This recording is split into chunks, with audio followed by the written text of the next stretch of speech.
और इस हमले के बाद केंद्रीय मंत्री सह बेगूसराय सांसद गिरिराज सिंह ने शनिवार को अपने ऊपर हुए हमले के बाद अपने सोशल मीडिया अकाउंट पर डीपी को चेंज किया है। गिरिराज सिंह ने अपने डीपी में त्रिशूल हाथ में लेकर तस्वीरें शेयर की है। उन्होंने कहा कि भारत का पूर्व से ही नियम चल रहा है कि धर्मो रक्षति रक्षिता। हम अपने धर्म की रक्षा के लिए सदैव आगे बढ़कर रहे हैं और त्रिशूल हमारे धर्म में पूजनीय शस्त्र माना गया है। इस डीपी के माध्यम से लोगों को यह भी संदेश देने की कोशिश की जा रही है कि अपने धर्म की रक्षा के लिए सभी लोग तैयार रहें। उत्तर प्रदेश के मुख्यमंत्री योगी आदित्यनाथ ने सही कहा है कि अगर बटोगे तो कटोगे। धर्म की रक्षा के लिए प्रत्येक सनातनी आपस में एक रहकर सनातन धर्म की रक्षा करें। उन्होंने आगामी दुर्गा पूजा को लेकर भी बंगाल की व्यवस्था पर सवाल उठाए हैं। उन्होंने कहा है कि बंगाल की सरकार तानाशाही सरकार है और वह रोहिंग्या मुसलमान को शरणार्थी का दर्जा देकर वोट बैंक की राजनीति कर रही है। ऐसे में लग रहा है कि बंगाल के मुख्यमंत्री बंगाल को इस्लामिक स्टेट बनाने की पूरी तरह से कोशिश की जा रही है। वहीं उन्होंने राहुल गांधी पर भी तंज कसते हुए कहा कि भेदभाव भावपूर्ण राजनीति करना राहुल की पहचान बन गया है।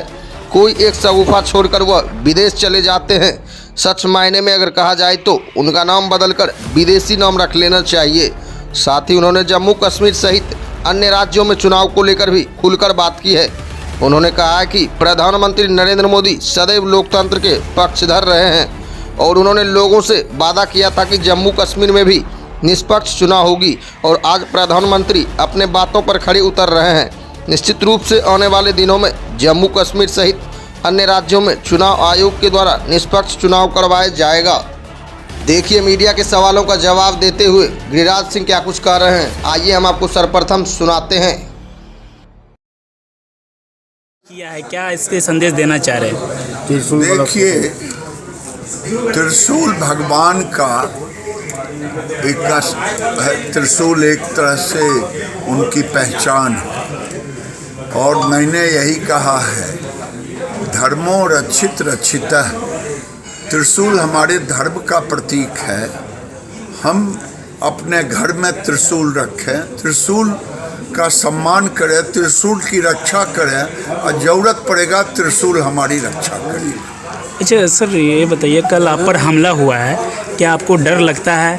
किन लोगों से डर लगता है? कौन लोग हैं वो मारने वाले आपको? देखिए, डराने वाले लोग यहाँ मुसलमान नहीं है। मुस्लिम वोट के ठेकेदार भले लोगों को डराने की कोशिश करते हैं और कांग्रेस ने कहा था कि भारत को बांग्लादेश बना देंगे और आज जो घटनाएं घट रही है, इस घटना से कोई डरने वाला नहीं है।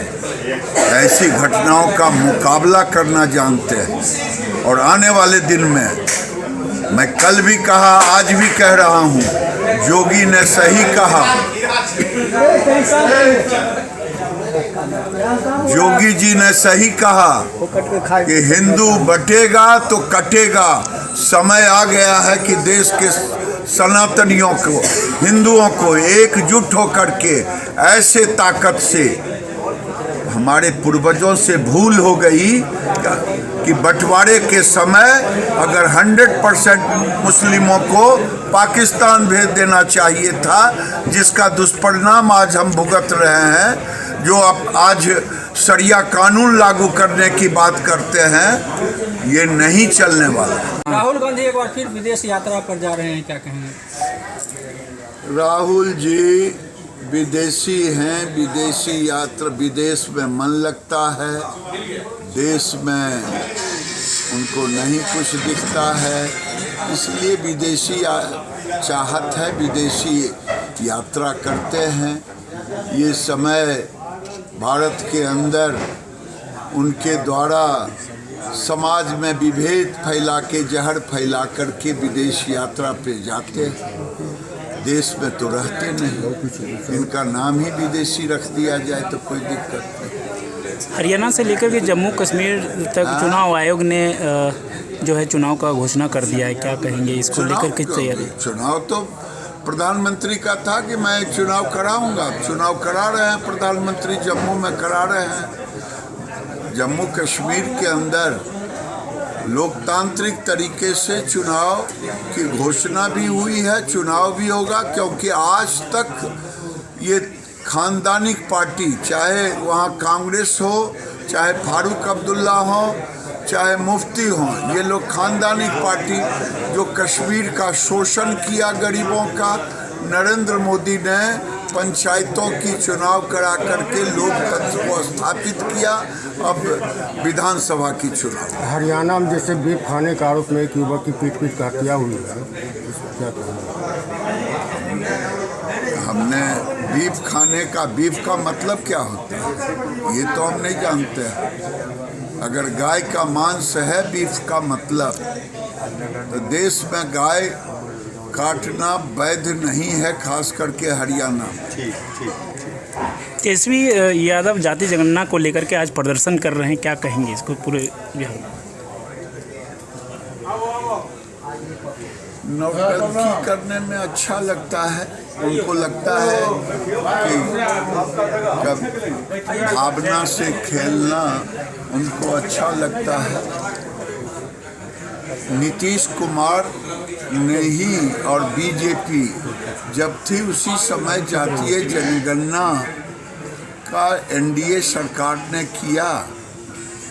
ये तो उन लोगों में से हैं, भारतीय जनता पार्टी ही है जो मंडल कमीशन लागू हुआ बीजेपी की सरकार में जब बीपी सिंह थे, और ये उस कांग्रेस पार्टी के साथ है जिसने मंडल कमीशन आयोग को रद्द करने का काम किया।